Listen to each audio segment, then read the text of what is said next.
The lawyer's office smelled of old leather and disappointment. Jessica Miller sat in the back row, her spine straight despite the weight pressing down on her shoulders. At 40, she had weathered many storms. 18 years as a military mechanical engineer, a divorce that left her hollowed after 15 years of marriage, and now this betrayal that cut deeper than any before. The morning light filtered through dusty blinds, casting striped shadows across the assembled family members. Jessica studied their profiles. The eager anticipation, the practiced grief, the calculated patience. None of them had truly known Howard the way she had. And to Andrew Parker, I bequeath the main farmhouse and 260 acres of the eastern property. Mr. Henderson read his voice flat and official. Jessica watched her cousin's shoulders straighten with pride. Inheritance had a way of changing posture, of transforming grief into something else entirely. Henderson continued through the list. Each family member received a piece of Howard Miller's legacy. Rachel got the modern farming equipment in Western acreage. Catherine received the investment portfolio. Bill claimed the vintage car collection. The room grew smaller, with each bequest the oxygen thinning as Jessica waited for her name that never came. When Henderson closed the leather portfolio with a soft finality, Jessica remained seated as the others filed out their voices, already discussing property lines and auction values. How could Howard leave her nothing? She had spent every summer on that farm from age 8 through college, learning to drive his old John Deere tractor, helping repair fences, listening to family stories that stretched back 5 generations. "I'm sorry," Jessica, Henderson said, gathering his papers. "Sometimes the elderly make decisions we don't understand." But Howard Miller had never been a man who acted without purpose. Jessica's rental apartment felt especially empty that evening. Sparse furnishings reflected her transient state. Retired from the military, but not yet settled into civilian life. Divorced, but not yet accustomed to solitude. She stood at the window watching twilight paint the sky in colors Howard would have appreciated. The most valuable things a man owns aren't always the things that show up on paper. He'd told her last spring when she'd visited after finalizing her divorce. They'd been sitting on the porch, Howard's arthritis-gnarled hands cradling a mug of coffee. "Remember that, Jessica?" At the time, she'd thought he was offering grandfatherly comfort. Now his words echoed with something that felt like a clue. The telephone rang, startling her from memory. "Jessica, it's Andrew." His voice sounded strained. "I could use your help at the farm. Grandpa's barn is full of equipment I need to sort before the auction. You always understood his organizing system better than any of us." The invitation felt like mercy disguised as practicality. "I'll be there tomorrow." Morning light streamed through the barn windows, catching dust motes that danced in golden beams. Andrew greeted her with the awkward formality that had characterized their relationship since childhood. Cousins who shared blood but little understanding. "Most of this will sell at auction," he said, gesturing to the organized chaos that filled the cavernous space. "But I need to know what's valuable and what's just taking up space."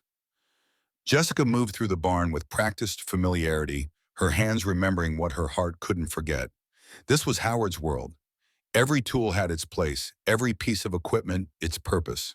She ran her fingers along wooden handles worn smooth by decades of use, metal parts meticulously oiled to prevent rust.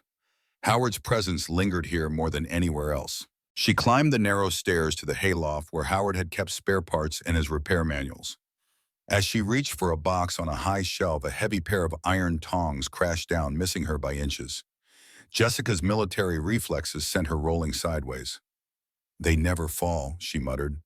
Looking up at the shelf Howard had specially designed with protruding angles to prevent tools from falling off.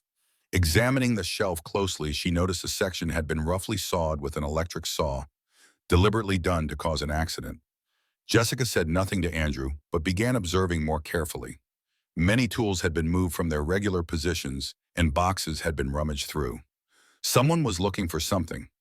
Quietly, she reset her own trap, arranging tools in a pattern that Howard had always considered his personal habit. If someone knew his system, they would move them again. Hours later, she returned to find the tools shifted. But Andrew had been in the office the entire time. Someone else was searching the barn. In the far corner, covered by a canvas tarp that had weathered decades, sat Howard's pride, an 1898 John Deere plow that had broken the original soil of what became the Miller farm. Jessica examined it with the technical eye of a military engineer. The plow was a Victorian-era mechanical masterpiece combining strength, durability, and optimal simplicity. She observed the cast steel structure, recognizing that certain parts had been modified and improved over time by different mechanics, multiple generations of the Miller family. "This belongs in a museum," she said, pulling off the protective covering. The metal gleamed with the care of generations. Andrew shrugged from across the barn. "Maybe, or we could get good money from a collector." Using her analytical technical skills, Jessica noticed something wrong about the weight balance of the plow. Based on the mass of the original cast steel in center position, the plow should be about 22 pounds heavier at the trailing end. "Grandpa put the weight somewhere specific," she murmured, pulling from her pocket a mechanical laser measuring device she always carried, a habit from her military days. Scanning the laser along the curved moldboard, she confirmed what the naked eye couldn't see. The curve wasn't perfectly symmetrical. The plowshare had been subtly modified to create a small compartment. Jessica's fingers traced the curved moldboard, polished to a mirror finish by Howard's devoted maintenance. Something caught her eye: bolts that looked newer than the rest securing the metal base. Kneeling for a closer look, she discovered what anyone less familiar with the plow would have missed: a compartment hidden beneath the frame, painted to match, perfectly secured with a simple latch. Her heart quickened as she worked the mechanism, feeling Andrew's curious gaze from across the barn. Inside lay a small waterproof pouch wrapped in oiled cloth.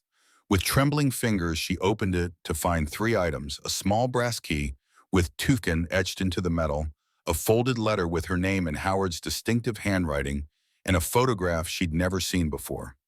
The photograph showed Howard as a young man in his early 20s, standing beside a beautiful woman holding an infant. On the bunch, faded ink read, "Howard Margaret and Little Catherine, 1955. 1955. According to family history, Howard hadn't married Eleanor, Jessica's grandmother, until 1958. The letter was brief but revealing. "Jessica, if you're reading this, then you found what I hoped you'd find. The key opens safe deposit box 247 at First State Bank in town. Mr. Patterson knows you're coming. What you'll find there will help you understand why I couldn't put certain things in my will. The choice of what to do with this information is yours, but I trust you to do what's right. You always understood the farm better than anyone. Love, Grandpa Howard." Jessica tucked everything back into the pouch and slipped it into her pocket, replacing the tarp before Andrew noticed. This wasn't just about inheritance anymore. This was about a secret Howard had carried for decades, a secret he'd entrusted only to her to discover. George Foster's modest house sat on the edge of town, surrounded by a meticulously maintained garden. At 75, Howard's old friend and former family lawyer remained sharp-minded and physically active. He welcomed Jessica with a firm handshake and knowing eyes. "I've been expecting you," George said, pouring coffee into two ceramic mugs worn smooth by years of use. "Howard told me you might come around after the will reading." "Did he tell you why he left me nothing?" Jessica couldn't keep the hurt from her voice. George studied her for a moment. Howard had his reasons for everything he did. He wasn't a man who made decisions lightly. He paused. "Did you know he had a secret compartment in his antique plow?" Jessica's breath caught. She pulled out the photograph and slid it across the table. George's weathered face softened with recognition. "Margaret," he said quietly. "I wondered if he'd ever tell anyone about her. Who was she? And who's Catherine?" "Howard never told you about his time in the military." George settled back in his chair. After Korea, he was stationed in California. That's where he met Margaret Miller. They married in 1954. Catherine was born in 1955. "What happened to them?" Jessica asked, feeling the ground shift beneath her understanding of her family's history. "Margaret died in a car accident in 1956. Howard was devastated. Still in service, unable to care for a baby alone. Margaret's parents offered to raise Catherine. When he returned to Nebraska after his discharge, the farm was struggling. His father was ill. Disrupting Catherine's life again seemed selfish. So he made the hardest decision of his life. He let the Millers adopt her legally. And he never told anyone, not even Grandma Eleanor." George's eyes reflected a sadness that transcended the decades. At first it was too painful. Then as years passed and he built a life with Eleanor, it seemed unfair to reveal this part of his past. Jessica absorbed this, trying to reconcile the grandfather she knew with this young man who had lost so much. "Did Eleanor ever find out?"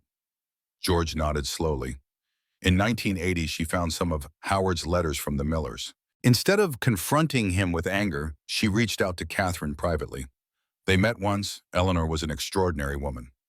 So my grandmother knew about Howard's first family for 40 years and never said a word. Jessica marveled at the complexity of the marriage she'd always seen as straightforward. And the key, Howard left me a key to a safe deposit box at First State Bank. Robert Patterson, the former bank president, he and Howard went way back. If Howard set something up with him, Robert will honor it. As Jessica drove to a nearby gas station to gather her thoughts, a sleek black SUV pulled alongside her at the pumps. Andrew stepped out, his expression tense. "Been looking for you," he said, approaching. "You disappeared pretty quickly from the farm." "Just had some errands," Jessica replied, maintaining a neutral tone. Andrew's eyes narrowed. "Find anything interesting under that tarp?" A chill ran through her. Had he been watching just Grandpa's old plow? "I heard him talking to George a few months ago about some special asset that wasn't in the will. Something he left for you to find." Andrew's voice hardened.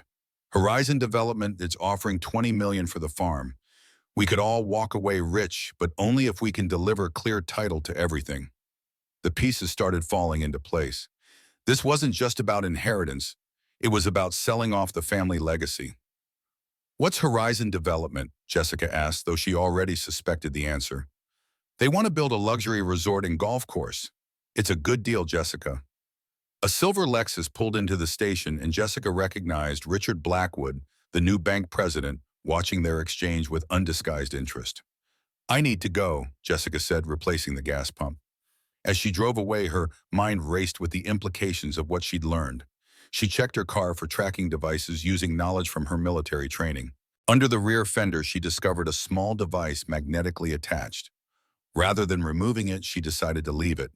But when she arrived at the parking lot near George's former office, she transferred it to a parked truck, then continued by public transportation.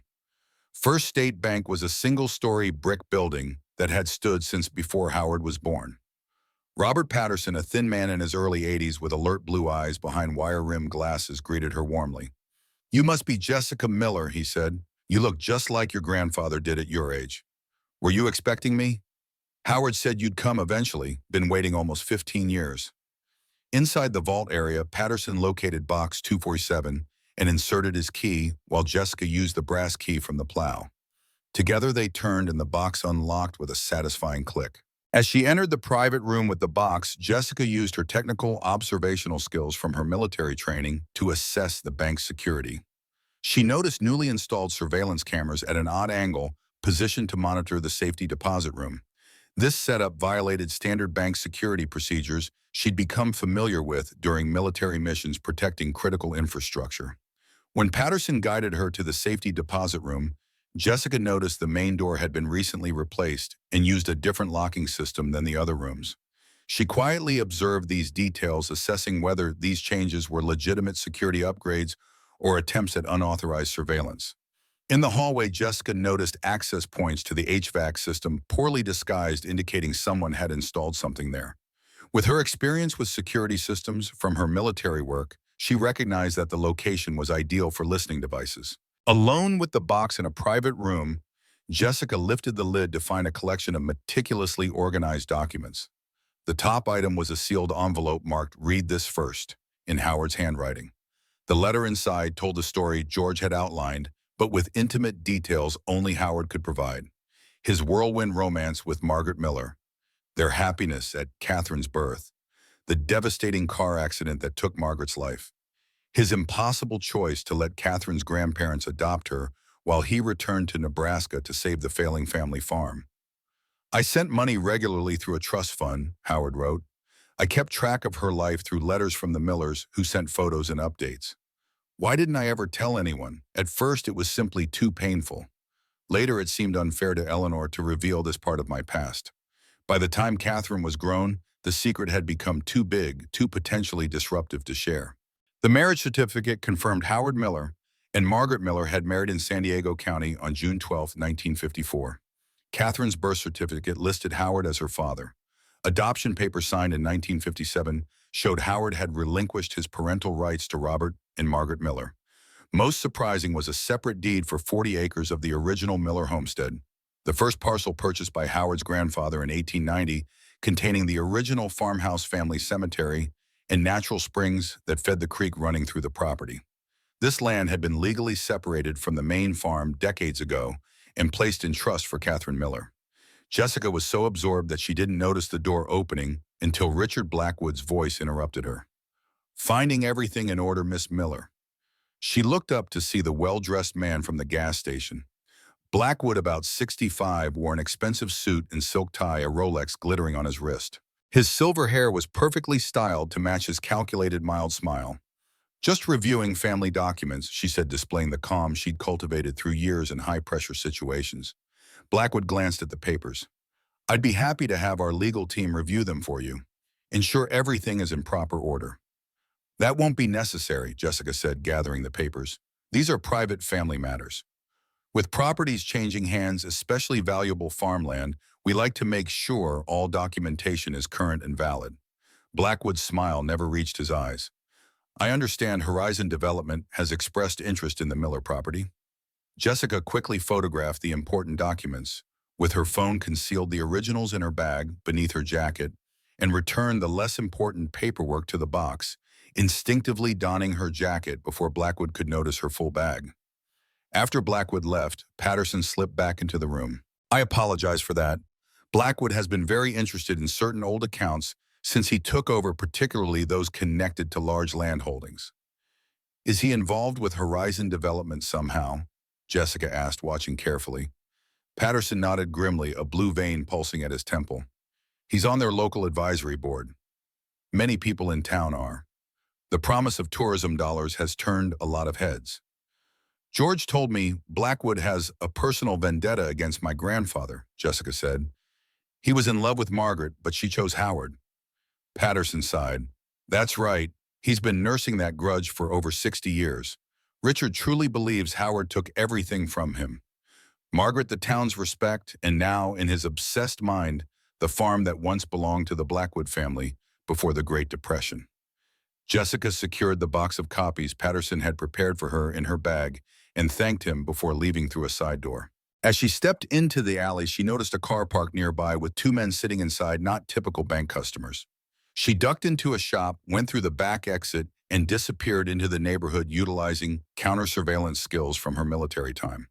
With caution from her military training, Jessica photographed the men and the vehicle's license plate, sending the information to an old friend in the local police for checking. She also set up a basic security alert system in her phone using a GPS tracking app she had helped develop in a previous military project. As dusk fell, Sheriff Reynolds knocked on her motel room door. His weathered face was solemn beneath his department hat. "Evening, Jessica. Got a call from the bank.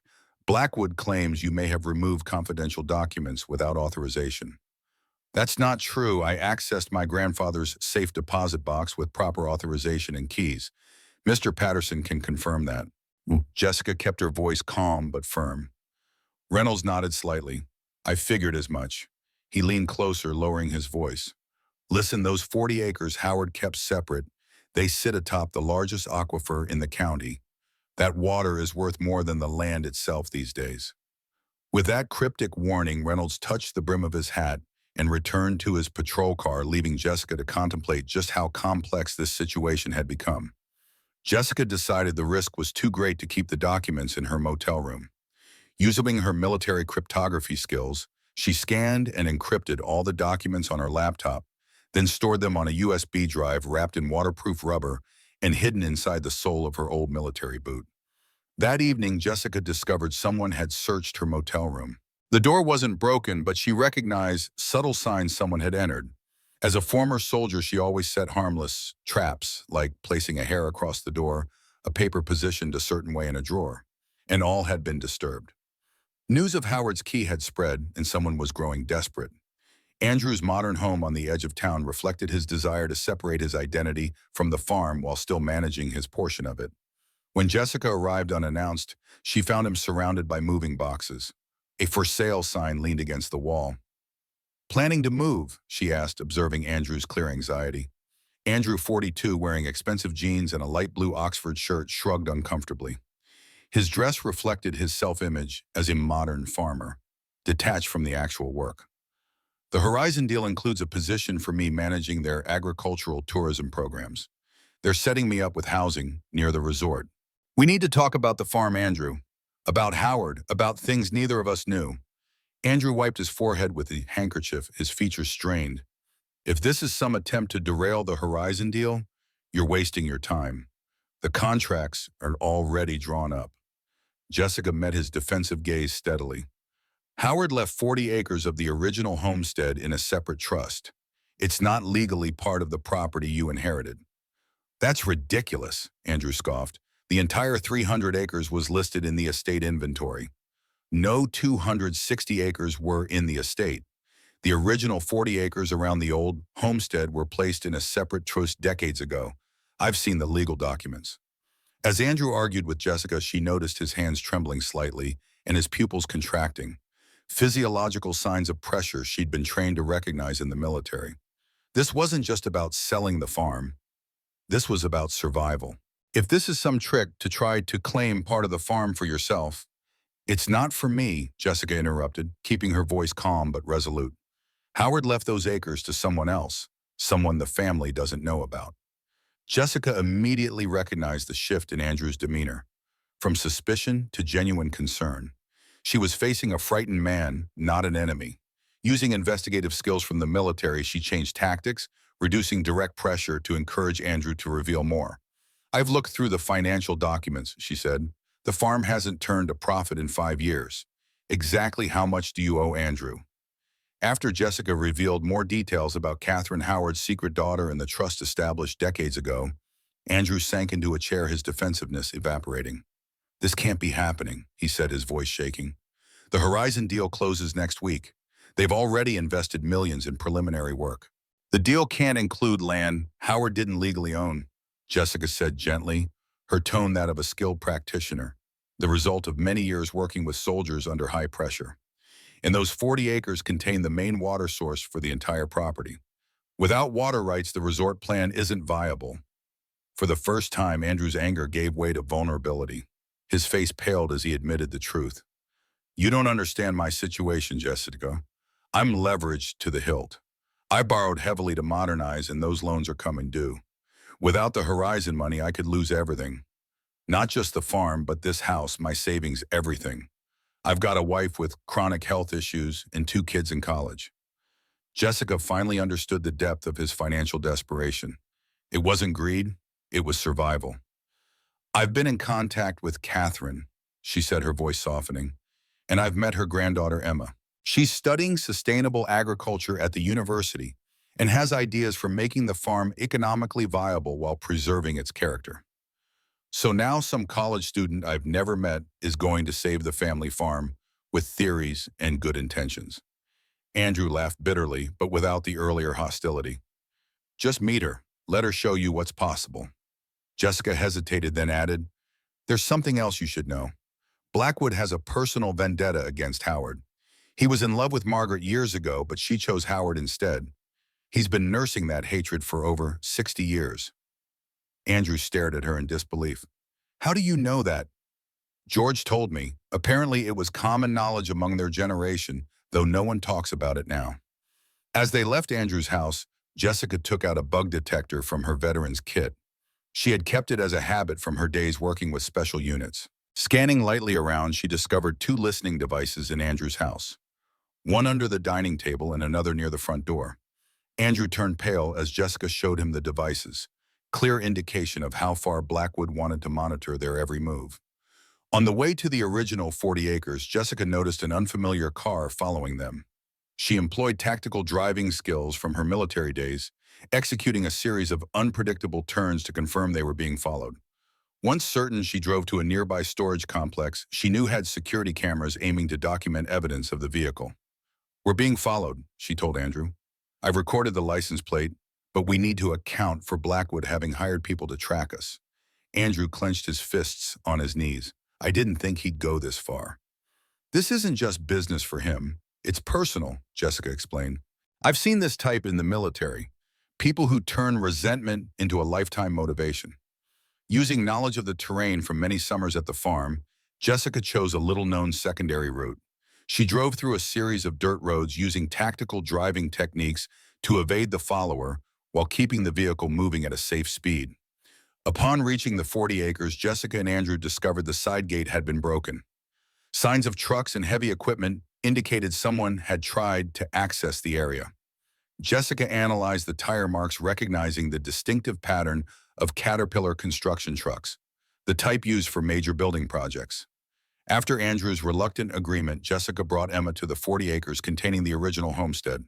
The young woman's eyes widened as she took in the scene, the weathered two-story farmhouse, stone barn, and creek winding through the center of the valley. Emma, 26, was a dynamic young agricultural specialist with softly curled brown hair, cut at shoulder length, and bright, inquisitive blue eyes. She wore khakis and a waterproof jacket with rubber boots, the practical attire of a specialist who worked in the field. She carried a waterproof tablet loaded with advanced agricultural apps and software. "This is incredible," Emma said, turning slowly to absorb the landscape.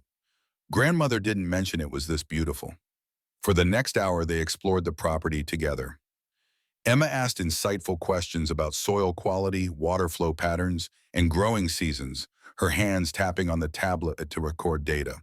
Inside of the farmhouse, she ran her hands along the well-worn wooden countertops, recognizing signs of high-quality craftsmanship from another era. "This place feels lived in, not like a museum," she observed, running her finger along the distinctive grain of the pine wood. "Howard spent a lot of time here," Jessica explained, pointing out signs of recent projects he had undertaken. It was his retreat where he could escape the pressure of managing the main farm. "This is exactly the kind of property people would pay to experience," Emma said, excitement building in her voice. "Authentic, historical, with a story to tell. And those springs. Do you realize how valuable that water source is becoming in today's climate?" Emma opened her tablet, displaying for Jessica and Andrew a 3D model of the farm she had created based on available geographical and hydrological data. Using her technical expertise, Jessica quickly grasped the model and began to see Emma's vision. "You see, we can integrate the most modern technology with traditional farming methods," Emma explained to Andrew, pointing to locations on the model. "Smart irrigation systems, real-time soil moisture monitoring, and sustainable water management practices would significantly reduce operating costs while increasing yields of high-value heritage crops." Emma outlined her vision, transforming the farm into an agricultural heritage center, combining traditional practices with sustainable techniques while offering educational programs, farm stays, and authentic rural experiences. "The old homestead becomes the centerpiece," she explained, using the tablet to project digital images of the restored property. "Restored but not modernized. A place where people can disconnect from technology and reconnect with rural life. The main farm continues production, but transitions toward heritage crops that command premium prices." Jessica saw Andrew shift from skepticism to curiosity. Emma's skill in combining technical details with a practical vision had caught his attention. "And this generates enough income to be viable?" Jessica asked, her eyes meeting Andrew's. "With the right business model, why, yes," Emma answered, pulling up detailed financial charts. "Farm-to-table dinners, traditional skills, workshops, seasonal festivals, agricultural tourism. These are creating sustainable revenue for family farms across the country. I've analyzed 5 similar farms with this business model, and they're seeing profits of 12 to 15%. Jessica discovered a secret compartment in the kitchen wall of the original farmhouse. Using structural knowledge from her military engineering training, she had noticed an anomaly in the wall dimensions compared to the room size.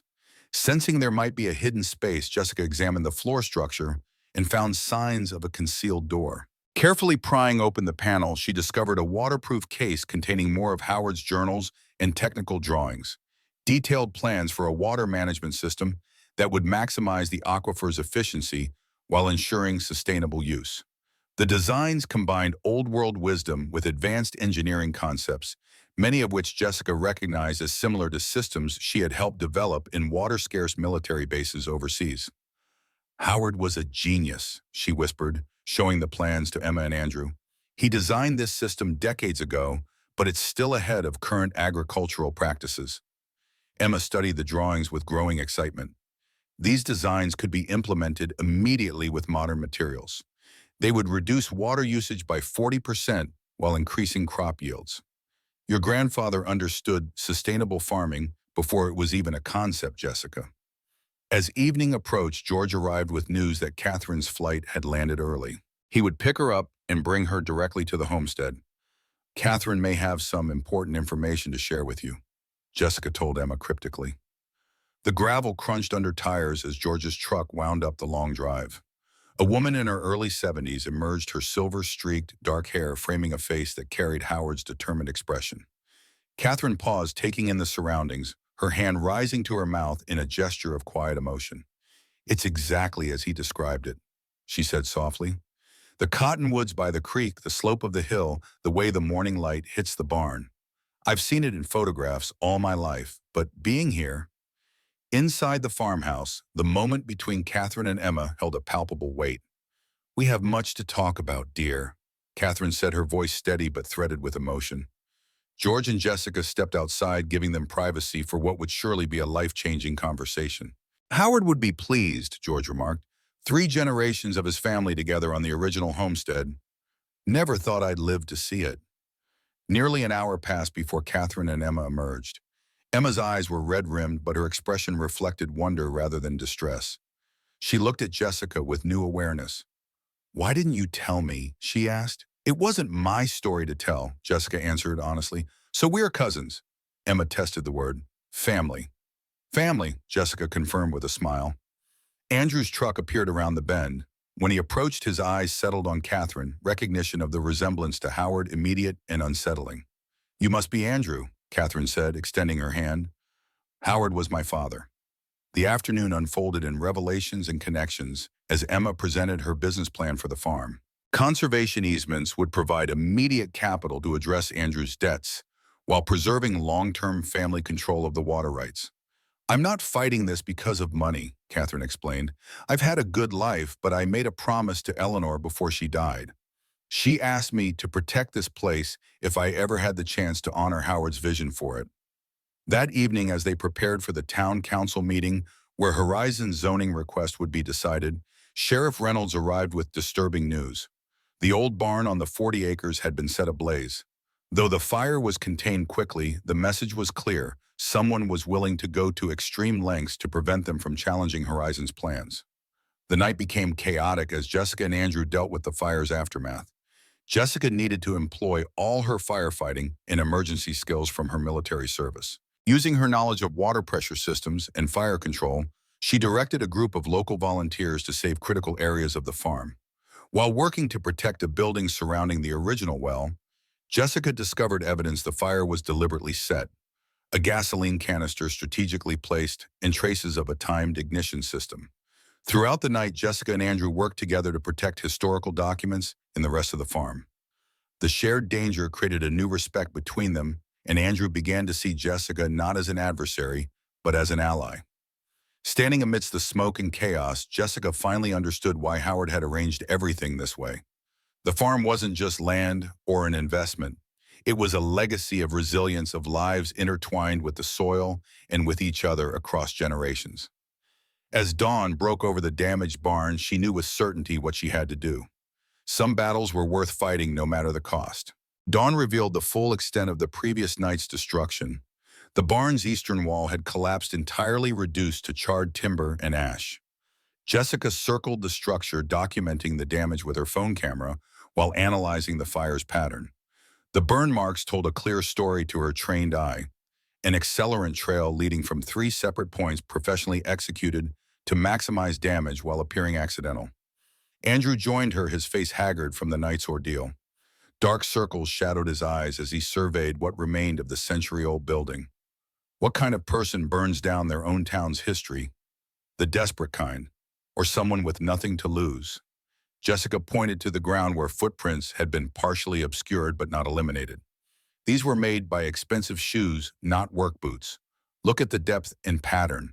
Someone approximately 200 pounds wearing leather-soled dress shoes. Not exactly standard arsonist footwear. Jessica's military forensics training allowed her to collect samples from the burn sites, carefully placing ash and residue in small evidence bags she kept in her field kit. Another habit from her service days that now proved useful. If they could prove the fire was deliberate, Blackwood's plans might unravel. Sheriff Reynolds arrived an hour later, his cruiser kicking up dust as it rolled down the gravel drive. He stepped out slowly, surveying the scene with practiced detachment. Jessica recognized the look. Law enforcement often maintained emotional distance when investigating potentially explosive situations. I've requested the state fire marshal, but he's tied up with a school blaze in Hartwell County. Won't be here until tomorrow. Reynolds crouched beside a charged support beam, running his fingers over the wood. Doesn't take an expert to see this was deliberate. Jessica handed him the samples she'd collected. These might help build the case. Reynolds pocketed the evidence bags, his weathered face revealing nothing. Town council meeting is at 2. I'd suggest you all be there early. Blackwood's people have been working the council for months. 3 members already have investment ties to Horizon Development. As Reynolds drove away, Emma approached with her tablet. She'd spent the morning mapping water flow through the property using thermal imaging software originally designed for agricultural drought management. Her findings confirmed what Jessica suspected. The 40 acres held the key to the region's water stability. The aquifer beneath us isn't just important for the farm, Emma explained, showing 3D renderings of underground water channels. It feeds 17 downstream properties and eventually connects to the county reservoir. If Horizon puts in their planned golf course, the chemical runoff would contaminate everything within a 15-mile radius. Catherine joined them, her composed demeanor a stark contrast to the chaos surrounding them. I've been reviewing Howard's journals from the 1970s. He fought a similar battle when a mining company wanted to excavate the North Ridge. The environmental laws were different then, but his documentation of the watershed helped stop the project. Jessica felt the weight of responsibility deepening. This wasn't merely about preserving family land or honoring Howard's wishes. The stakes affected an entire community's water supply and ecological health for generations to come. Emma continued scrolling through data on her tablet, her expression growing more concerned. The water table has already dropped 8 inches since last year. That's consistent with the regional drought, but look at these readings near the property line. She pointed to a series of measurements showing dramatic depletion. Someone's already tapping into the aquifer at the northwestern boundary, far more than would be needed for agricultural use. Jessica recalled the construction equipment tracks they'd discovered earlier. Preliminary work for the resort testing their access to the water supply before finalizing the deal. Andrew's jaw tightened as the implications became clear. They're already extracting resources they don't own. Armed with this new information, they drove to the county records office. The building's faded brick exterior and worn steps spoke of budget cuts and diminishing public resources. Inside, fluorescent lights flickered over green linoleum floors that had last been fashionable when Howard was a young man. The records clerk, a woman in her 60s with glasses hanging from a beaded chain, recognized Catherine immediately. My goodness, you look just like your father. I didn't know Howard had a daughter, but I'd know those Miller eyes anywhere. Catherine smiled gently. It's a complicated story, Martha. We're here to look at the original survey maps of the Miller property and any water rights documentation you might have. Martha led them to a back room filled with metal filing cabinets. The smell of old paper and dust filled the air as she unlocked a drawer labeled 1890-1910 Western County Land Surveys. Howard was in here about 2 years ago looking at these same maps. Spent 3 days making copies and taking notes. The historical surveys revealed something the modern digital records had obscured: a natural underground channel connecting the springs on the 40 acres to the main county water system. According to water rights laws established in 1800, this connection gave the property significant legal protection and control over any development that might affect the water quality. Jessica photographed everything, sending copies to George's office for safekeeping. As they worked, Martha brought them additional files. You might want to see these too. Planning Commission minutes from the last 6 months. They've been discussing changes to water rights laws that would benefit large-scale development. Martha lowered her voice. My son works for the county water department.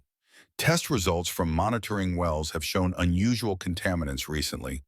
Nothing toxic enough to trigger alarms, but consistent with early construction and drilling activity. Andrew examined the planning documents with growing anger. 3 closed-door sessions in April alone, with Horizon representatives present but not listed on the public agenda. This violates open meeting laws. Jessica's phone buzzed with a message from her military friend at the police department. The license plate she'd photographed belonged to a security company owned by a subsidiary of Blackwood Financial Holdings. The men following them weren't random thugs. They were professional security contractors, likely former military or law enforcement. As they left the records office, Jessica spotted a familiar black SUV parked across the street. The same vehicle had followed them earlier.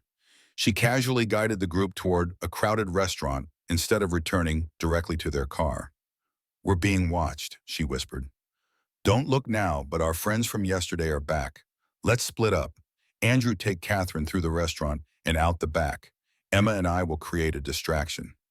Using tactics refined during military operations in urban environments, Jessica created a surveillance detection route through the town's busiest areas. She and Emma entered a department store, exited through a loading dock, doubled back through an alley, and eventually reunited with Andrew and Catherine at a coffee shop 3 blocks from their original location. The town council chambers were already crowded when they arrived. Wooden benches designed for a smaller population creaked under the weight of concerned citizens and Horizon supporters alike. At the front, behind a curved desk of dark wood, 7 council members arranged papers and whispered among themselves. Richard Blackwood occupied a seat in the front row, flanked by men in expensive suits. Horizon executives brought in to seal the deal. Jessica scanned the room, cataloging potential allies and obstacles. The chamber had divided itself neatly. Business owners and younger residents clustered on Horizon's side, while farming families and older citizens gathered opposite. The physical segregation mirrored the town's ideological split between development and preservation.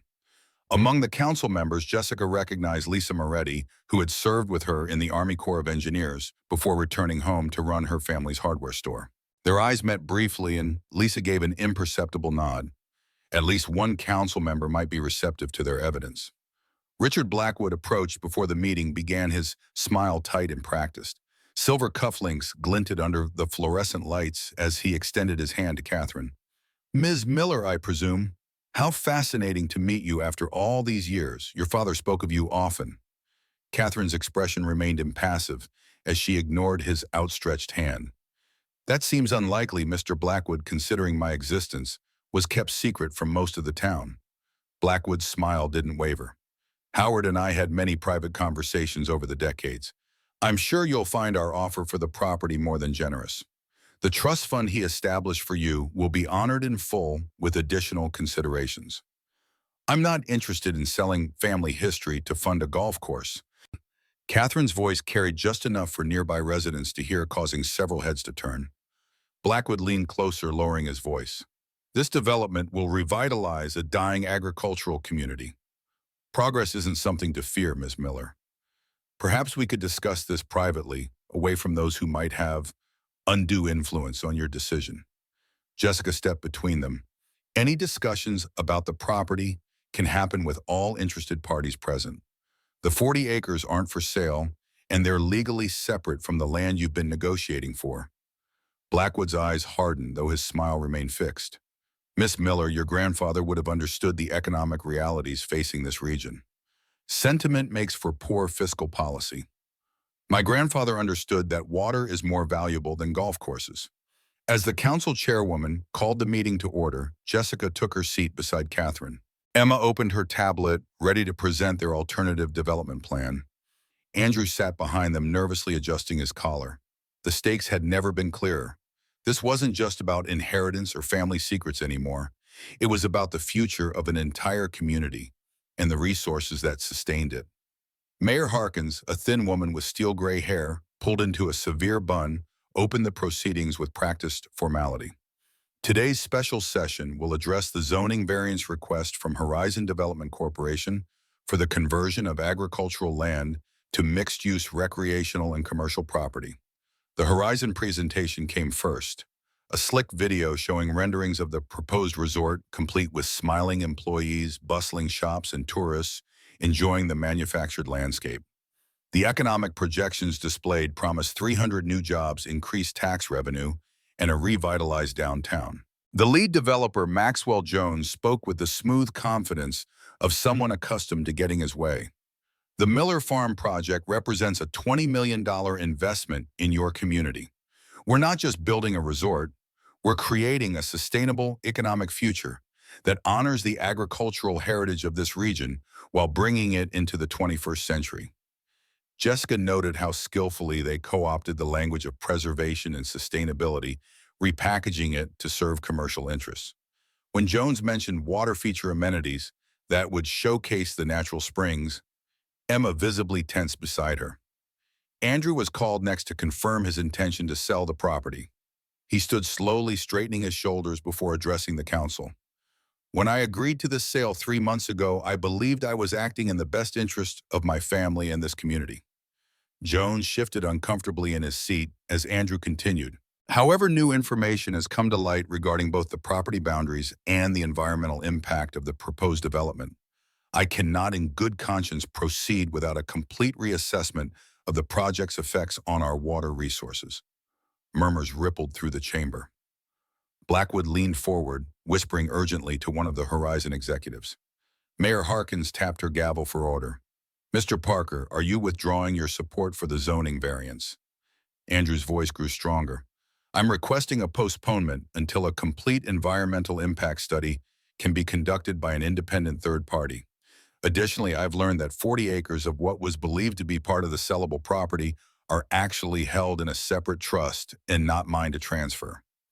Maxwell Jones rose immediately. Any title issues can be addressed during closing. We've already conducted extensive environmental studies that meet all federal and state requirements. These last-minute delays seem designed to extract additional concessions. The council member Jessica recognized as Lisa Moretti leaned forward. I'd like to hear more about this trust in the 40 acres in question. Who currently holds title to this portion? Catherine stood commanding the room's attention without raising her voice. I do. I'm Catherine Miller, Howard Miller's daughter from his first marriage. The revelation sent a shockwave through the council chambers. For many longtime residents, this was equivalent to announcing she'd arrived from another planet. Howard Miller, stalwart of the community husband to Eleanor for over 60 years, had a secret daughter no one knew about. Catherine's public disclosure of her identity created exactly the stir Jessica had anticipated. With calm dignity, Catherine explained her relationship to Howard and her legal claim to the 40 acres, including the original homestead in Springs. My father placed this land in trust decades ago with specific provisions for its preservation. I have no intention of selling to Horizon Development or any other entity that would endanger the watershed. Emma followed with her presentation on their alternative development plan. Using her tablet to project images onto the council's screen, she outlined a vision that balanced economic growth with environmental stewardship. This isn't a choice between preservation and progress, Emma argued, highlighting key economic projections. It's about recognizing that our agricultural heritage itself is an economic asset when developed thoughtfully. Her proposal for an agricultural heritage center included educational components, farm-to-table tourism, and sustainable farming practices that would create year-round employment while preserving the land's ecological integrity. The projected revenue was more modest than Horizon's promises, but showed steady, sustainable growth that wouldn't collapse if tourism trends changed. Throughout Emma's presentation, Jessica monitored Blackwood's reactions. His outward composure remained intact, but small tells, a tightened jaw, a subtle shift in posture, revealed his mounting frustration. He hadn't anticipated this level of organized resistance or the existence of a viable alternative plan. Council member Moretti asked pointed questions about water usage, job creation, and long-term sustainability. Each answer Emma provided strengthened their position, particularly when contrasted with Horizon's vague assurances about environmental protections. When Emma finished, a local farmer named Harold Jenkins stood to address the council. His family had worked land adjacent to the Miller property for over 60 years. I've farmed alongside the Thompson place for 60 years. Those springs feed streams running through dozens of farms. If a resort controls that water, what happens during drought years? His question triggered a cascade of concerns from other agricultural families, shifting the conversation from economic forecast to resource allocation and power. Years of drought had made water rights more than an abstract legal concept. They were essential to survival. Richard Blackwood requested time to respond, his practiced smile thinning as he approached the podium. Even if Ms. Miller's claim has technical validity, the county has options. Eminent domain exists precisely for situations when private interests conflict with the community benefit. The suggestion sent a ripple of unease through the room. Invoking government seizure of private property was a radical step in a community that prized individual property rights. Blackwood had miscalculated, revealing too much of his desperation. Jessica used the tactical error to their advantage, rising to address the council. Mr. Blackwood suggests using government power to seize private property for the benefit of an out-of-state corporation. Is that really the precedent this council wants to establish? Today, it's the Miller land. Tomorrow, it could be any farm that stands in the way of commercial development. The argument resonated with the agricultural families present. Even those who supported economic development grew uneasy at the implication that their own land might be vulnerable to similar takeovers. As tension built in the chamber, Robert Patterson stood to address the council. His thin frame seemed frail under the fluorescent lights, but his voice carried the authority of his decades as bank president. For 40 years, I served as president of First State Bank. Last night, someone attempted to tamper with records in our vault, records pertaining to the Miller Estate Trust. He turned to face Blackwood directly. Someone was caught on security cameras. The revelation sent a shock through the council chambers. All eyes turned to Blackwood, whose composed facade finally cracked. His face darkened with anger as he stood abruptly. These allegations are absurd and potentially slanderous. First State Bank's so-called security system is outdated and unreliable. If you'll excuse me, I need to consult with our legal team before this circus continues. Blackwood gestured to the Horizon executives to follow him. Sheriff Reynolds stepped forward, blocking his path. Mr. Blackwood, I'd appreciate if you remained until we finished discussing the fire at the Miller property. The state fire marshal is very interested in some evidence we've collected. Blackwood's face flushed deep red, decades of carefully cultivated control evaporating in an instant. That farm should have been mine, he shouted. The banker's polished veneer completely collapsed. Catherine should have chosen me, not Howard. I've waited 60 years to take back what was rightfully mine. The outburst stunned the council chambers into silence. Even Blackwood seemed shocked by his own words, straightening his tie and as if adjusting his public persona back into place. But it was too late. His mask had slipped, revealing the true motivation behind the development plans. When the council voted on Horizon's zoning request, the result was 7 against 2 in favor, a clear rejection. As people filed out of the chambers, Catherine linked arms with Jessica. Truth has a power of its own, she said simply. I only wish Howard had lived to see this day, his family whole again, working together. Maxwell Jones approached them as they left the building, having visibly distanced himself from Blackwood during the proceedings. This isn't over. Horizon has invested considerably in preliminary work. We'll be pursuing all legal options to recover our costs. Jessica stepped forward, meeting his gaze directly. Before you pursue anything, I'd suggest having your environmental compliance officer review the water samples we've collected from test wells your company drilled illegally. The EPA tends to take unauthorized aquifer access very seriously. Jones blanched, confirming Jessica's suspicion that Horizon had been cutting corners on environmental regulations. Without another word, he retreated to a group of executives huddled near their vehicles. Back at the farmhouse, they gathered to assess their victory and plan next steps. The council rejection was significant but not definitive. Horizon could appeal or submit a revised proposal, and Blackwood still wielded considerable influence despite his public misstep. We need to file for an emergency injunction to prevent any further drilling or testing on the property, George advised. Based on the evidence of trespassing and environmental tampering, we should be able to secure temporary protection while the larger legal issues are sorted out. Catherine nodded, her expression thoughtful. I've been thinking about Howard's intentions for this land. He preserved it separately for a reason. Not just to acknowledge me, but to protect something he valued beyond money. Emma spread Howard's water management plans across the kitchen table, yellowed papers covered with meticulous technical drawings and calculations. These designs were decades ahead of their time. Implementing them could make this property a model for sustainable water usage throughout the region. Jessica traced the flow patterns with her finger, recognizing the genius in her grandfather's work. The system combined gravity-fed irrigation, natural filtration, through strategically placed wetlands and water capture mechanisms that would minimize waste and maximize efficiency. With modern materials and monitoring systems, the concept could revolutionize agricultural water management in drought-prone regions. This is what he meant, she murmured. The most valuable things a man owns aren't always the things that show up on paper. As evening approached, Andrew returned from a meeting with his bank. His expression was grim but determined. I've bought some time on the loans, but we still need a workable financial solution. Stopping Horizon doesn't solve my immediate cash flow problems. Emma pulled up financial projections on her tablet. I've been refining the numbers based on similar operations in other states.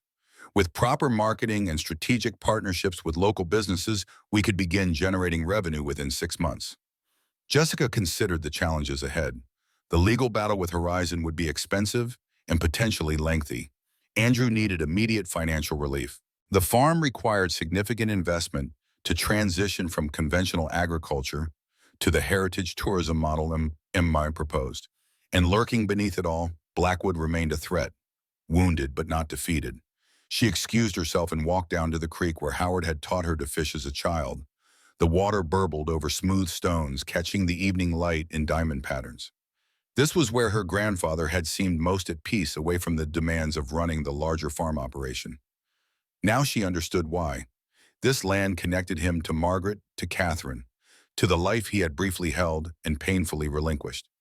The solution came to her gradually as she watched the creek's flow. Water didn't fight obstacles, it found paths around them, creating new channels when necessary, always moving forward by following the path of least resistance. When she returned to the house, Jessica outlined her plan. We establish a nonprofit conservation trust for the 40 acres with Catherine as the primary trustee. The trust applies for historic preservation grants and water conservation funding, using Howard's innovative designs as the centerpiece. George nodded approvingly. Tax advantages for Catherine, legal protection for the land, and potential grant funding. It could work. Jessica continued. For Andrew's portion, we create a for-profit subsidiary that manages the agricultural tourism aspects. The revenue services his debts while transitioning the operations to sustainable practices.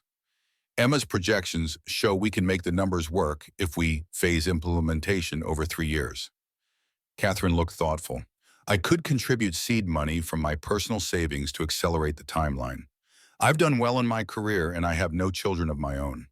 Emma's future and this land's preservation would be a worthy investment. As they refined the plan, Jessica's phone rang. Sheriff Reynolds' voice sounded tense. Thought you should know. Blackwood left town about an hour ago, headed to the state capitol. Word is he's meeting with developers who have political connections at the state level. The news was concerning but not unexpected. Blackwood wasn't the type to accept defeat gracefully. Thanks for the heads up, Sheriff. We'll accelerate our legal filings. After ending the call, Jessica shared the update with the others. We need to move faster than planned. George, how quickly can we establish the trust and file for protected status? I can have the preliminary paperwork ready by morning. For expedited processing, I have a former colleague at the State Environmental Office who owes me a favor. Their planning session was interrupted by the sound of vehicles on the gravel drive. Through the window, Jessica spotted 3 trucks pulling up, neighbors from surrounding farms armed with tools and building supplies. Harold Jenkins, the farmer who had spoken at the council meeting, approached the porch. Heard about the barn. Thought you folks could use some help securing what's left and starting repairs. Not right, someone burning down part of this county's history. More trucks arrived as the evening progressed. Farmers, local carpenters, and townspeople who had attended the council meeting came bearing casseroles, tools, in willing hands. What began as a small group swelled to over 30 people working by truck headlights to stabilize the damaged barn walls and clear debris. Jessica watched in amazement as the community rallied around them. Howard had been respected in the county, but this outpouring suggested something more. A collective recognition that the fight for the Miller farm represented something larger about their community's identity and future. The sound of hammers and saws continued well into the night. Children ran playing among the trees while adults worked and shared stories about Howard, about the farm's history, about their own connections to the land. It was exactly the vision Emma had described.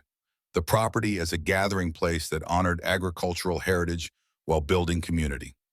Around midnight, Jessica climbed to the barn's remaining loft to survey the progress. The damaged section had been stabilized with temporary supports, and teams were already preparing to rebuild the missing wall at first light. From this height, she could see the entire 40 acres illuminated by the full moon. The original homestead, the creek winding through fields, the springs bubbling up from ancient underground channels. Andrew joined her, his expression softer than she'd seen since the will reading. I didn't expect this many people to care. Howard did. That's why he protected this place. Jessica gestured toward the workers below. These people aren't just helping us. They're protecting something they recognize as part of themselves. Morning brought new challenges and unexpected allies. Lisa Moretti arrived early carrying files from the town council archives. Found these buried in storage. Watershed protection ordinances from the 1940s that were never officially repealed. According to county law, any property feeding the main watershed has special protected status that supersedes normal zoning authority. The documentation strengthened their legal position considerably. George incorporated the findings into the trust paperwork, creating multiple layers of protection against future development attempts. While they worked, Emma supervised the community volunteers, now numbering over 50. She organized them into teams addressing specific restoration projects, barn rebuilding, spring cleaning, homestead repairs. Her natural leadership abilities shone as she coordinated the efforts, ensuring everyone contributed meaningfully while building investment in the property's future. Catherine spent the morning with Robert Patterson reviewing Howard's financial records and identifying additional resources that could support their plans.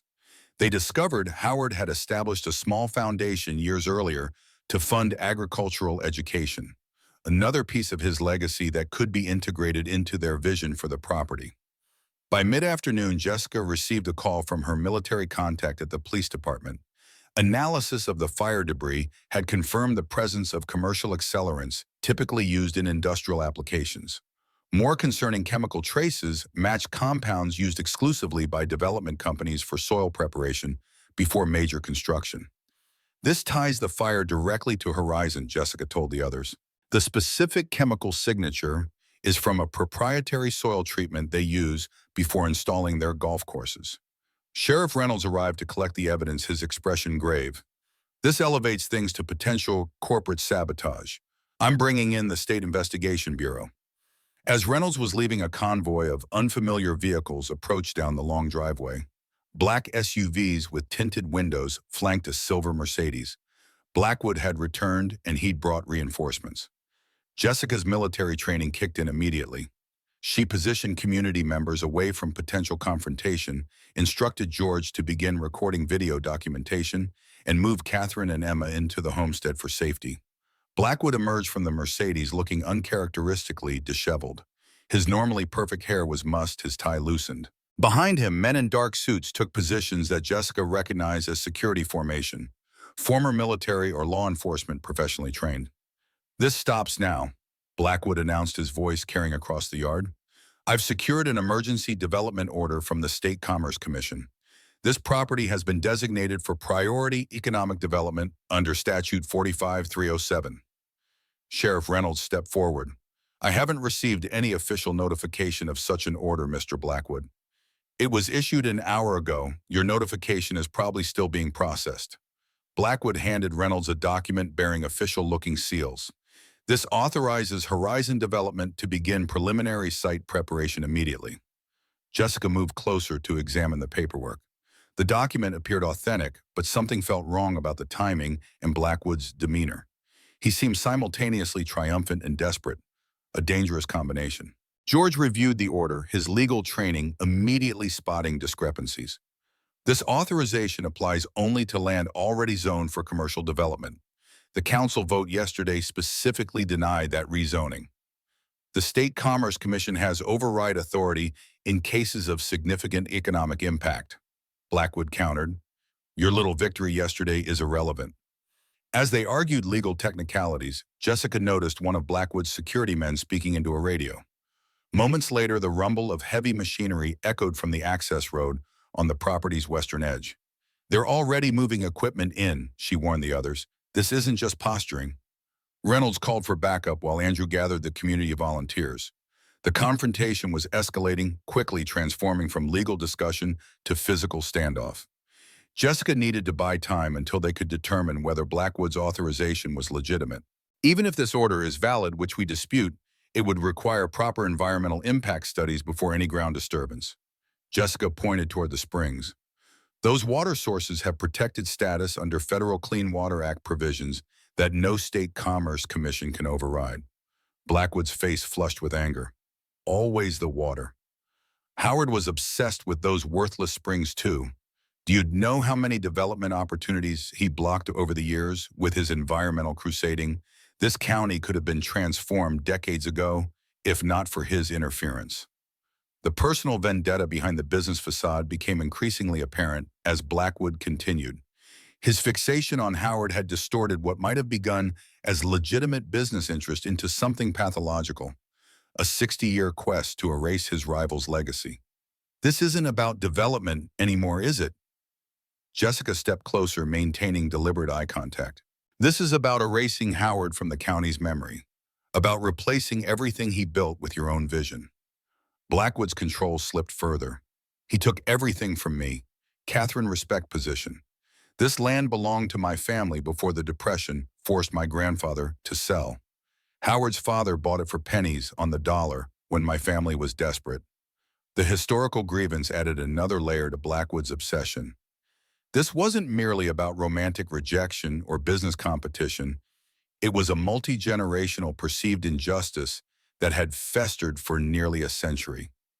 The sound of heavy equipment grew louder as a bulldozer crested the hill near the springs. Jessica realized they were out of time for legal maneuvering. Direct action was necessary. She motioned to Andrew and several of the farmers. Block the access road with your trucks.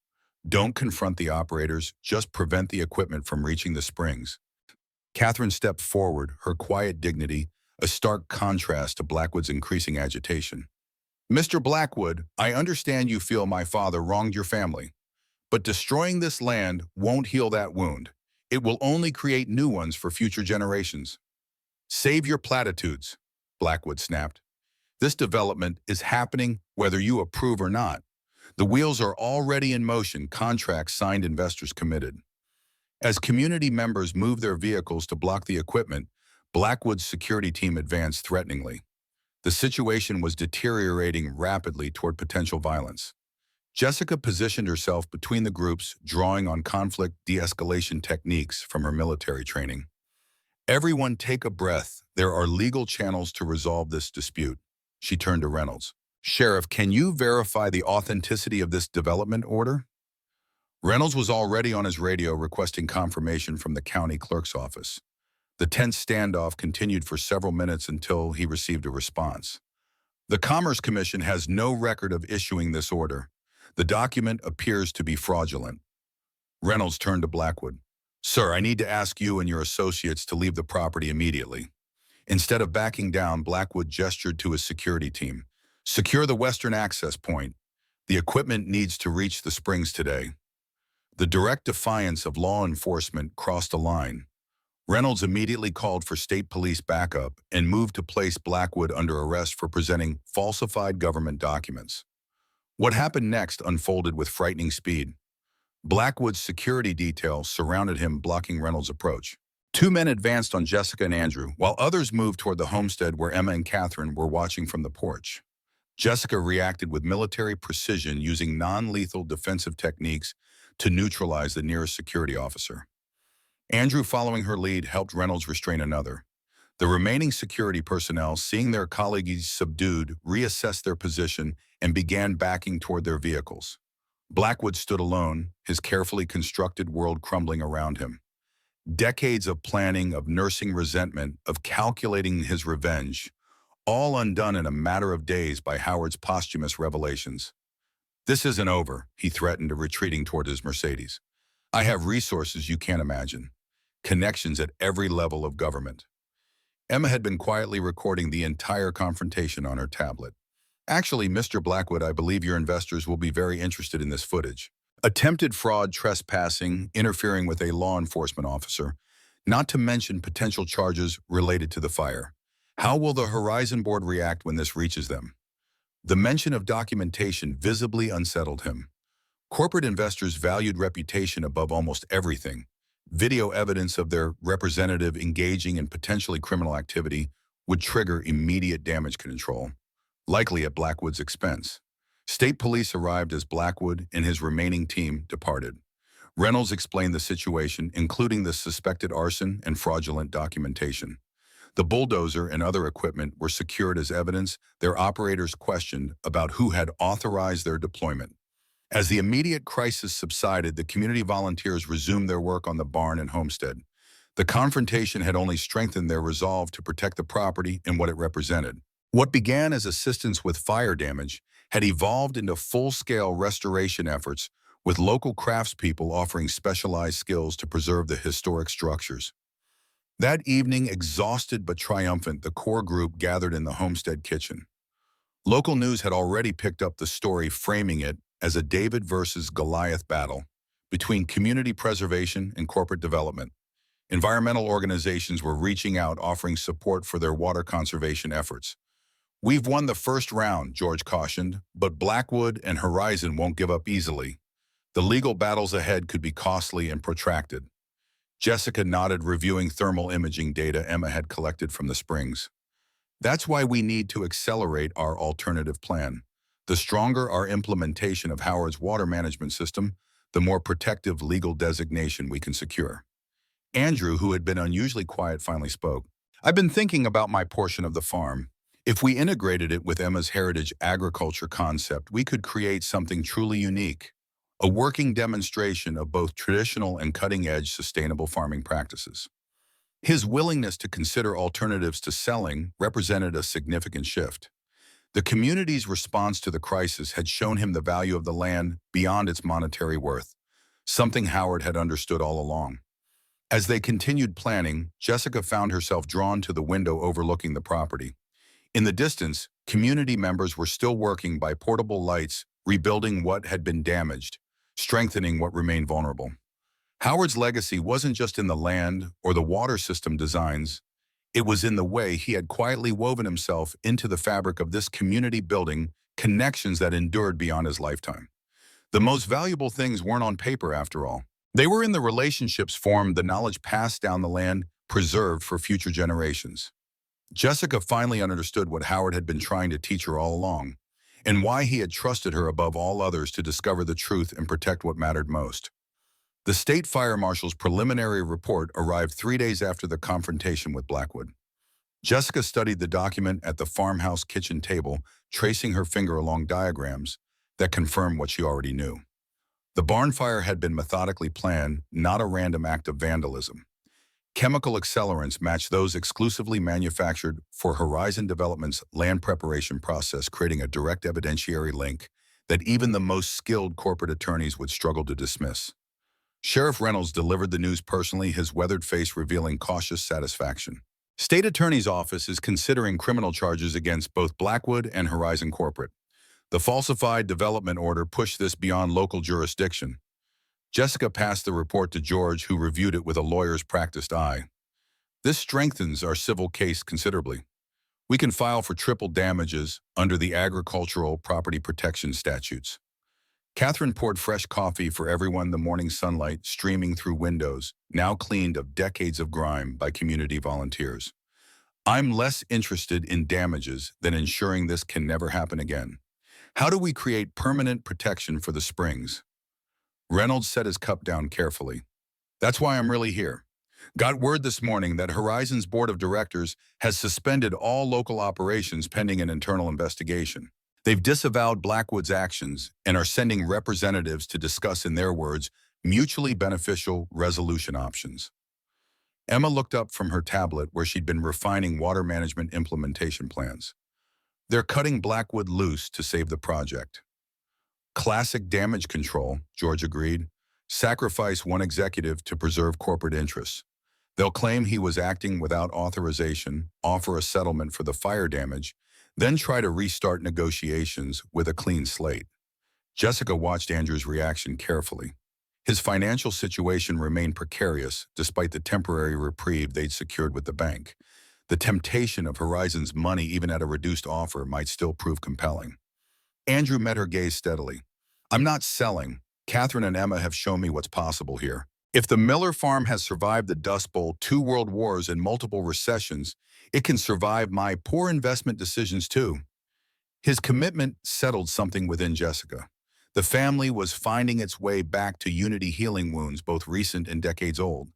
Howard would have been pleased. Horizon will still want access to the water, Jessica cautioned. That's the real prize for them. Without it, the development isn't viable no matter how many acres they purchase elsewhere in the county. Catherine nodded, which is why we need to implement Howard's water management system immediately. Once it's operational and designated as an environmental innovation zone, the legal protection becomes nearly insurmountable. Emma pulled up technical drawings on her tablet overlaying Howard's original designs with modern adaptations. I've identified contractors who specialize in sustainable water systems. We can break ground next week if the permit's clear. Their planning session was interrupted by the arrival of several cars on the gravel drive. Jessica recognized Maxwell Jones, Horizon's lead developer, stepping from a black Audi accompanied by 2 corporate attorneys and an environmental compliance officer. Sooner than expected, George murmured, gathering his notes. Let me handle the initial conversation. Jessica moved to the window, assessing the visitors. Jones looked uncomfortable, tugging at his collar in the late morning heat. The attorneys maintained neutral expressions, but the environmental officer, Usher, a woman in her 50s with practical hiking boots beneath her business attire, surveyed the property with genuine interest rather than calculation. Perhaps there was an ally among them. The meeting began stiffly in the farmhouse living room, with George establishing ground rules for the discussion. Maxwell Jones presented Horizon's official position: complete disavowal of Blackwood's actions, termination of his relationship with the company, and a preliminary offer of compensation for damages. Mr. Blackwood's personal vendetta against the Miller family was unknown to our executive team. Jones explained his corporate polish returning after the previous day's discomposure. Horizon Development maintains the highest ethical standards in all our projects. Jessica refrained from pointing out that these highest ethical standards hadn't prevented illegal water testing or trespassing with heavy equipment. Instead, she listened as Jones outlined a revised development proposal. We recognize the sensitivity surrounding the aquifer and springs. Our new concept reduces the footprint by 30% and incorporates designated watershed protection zones. The environmental officer, Dr. Sandra Myers, added technical details about water conservation measures and runoff mitigation. Unlike Jones, she addressed her comments primarily to Emma, recognizing a fellow specialist rather than focusing on the perceived financial decision-makers. These protection measures exceed federal requirements by approximately 20%. Myers explained, sharing detailed specifications on her laptop. We've completely redesigned the golf course irrigation to use recycled gray water, supplemented by minimal aquifer withdrawal. Emma reviewed the plans with professional scrutiny. These improvements are substantial but still fundamentally extractive. The aquifer doesn't need reduced impact. It needs comprehensive restoration and protection. Catherine's quiet authority commanded attention as she finally spoke. Gentlemen, Dr. Myers, we appreciate Horizon's willingness to reconsider its approach. However, our position remains unchanged. The 40 acres containing the springs and original homestead are not available for development at any price. Maxwell Jones had clearly anticipated this response. Ms. Miller, we understand your attachment to your father's legacy.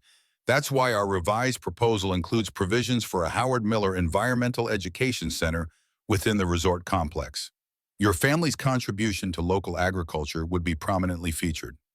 The attempt to commodify Howard's memory and repackage it as a tourist amenity struck Jessica as particularly tone-deaf.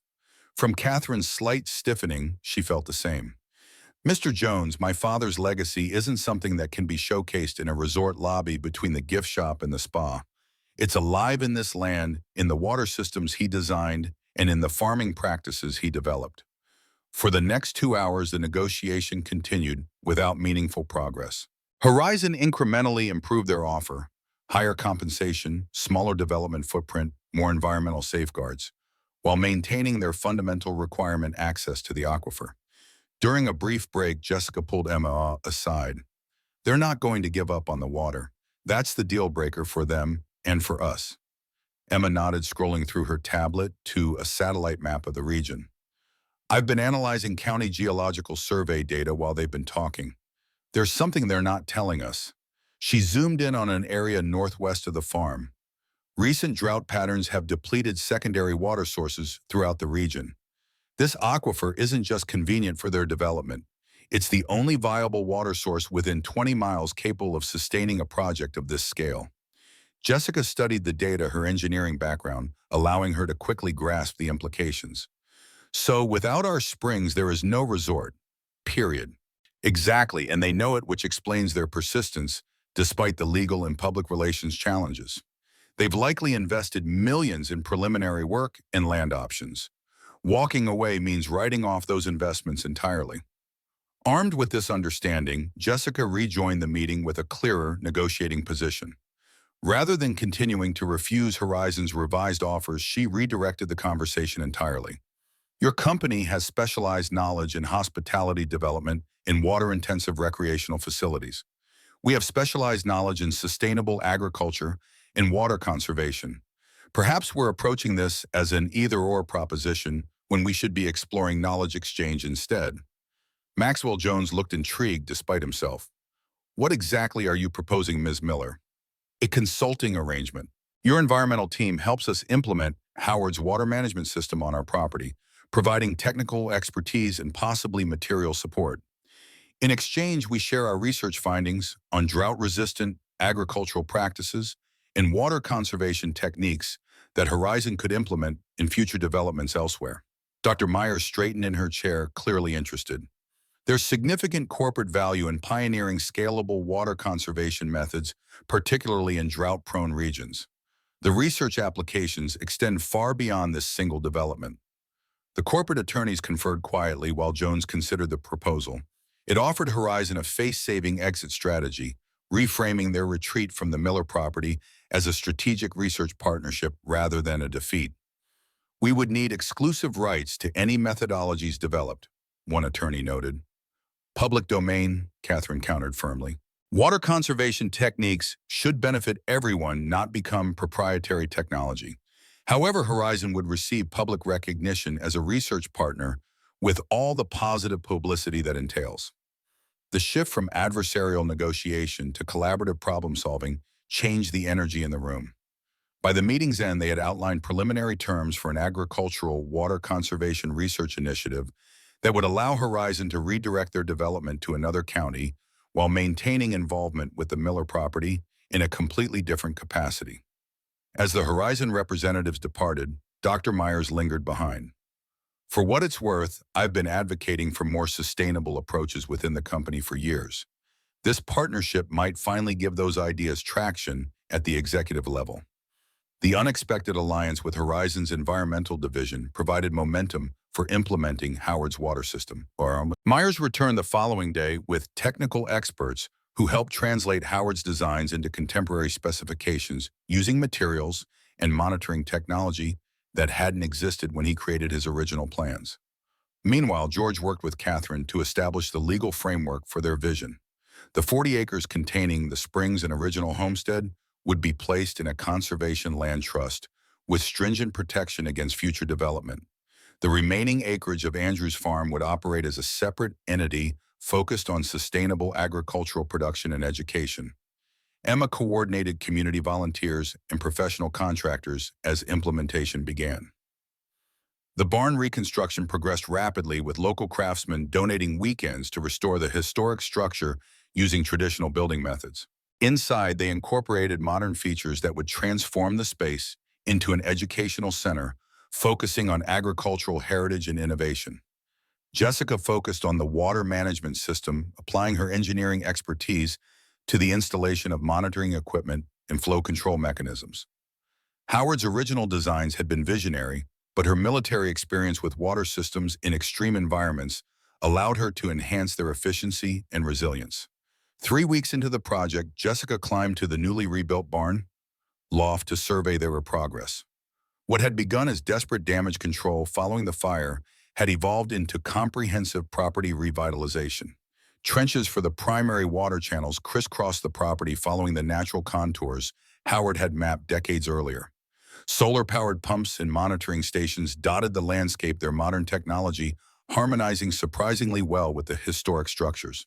From this elevation, Jessica could see teams working across the property, local contractors laying pipe for the gravity-fed irrigation system, university students cataloging native plant species for riparian restoration, community volunteers rebuilding the stone walls that had once divided grazing areas. What struck her most was the seamless integration of different generations. Retirees working alongside teenagers passing down skills and stories as they restored the land together.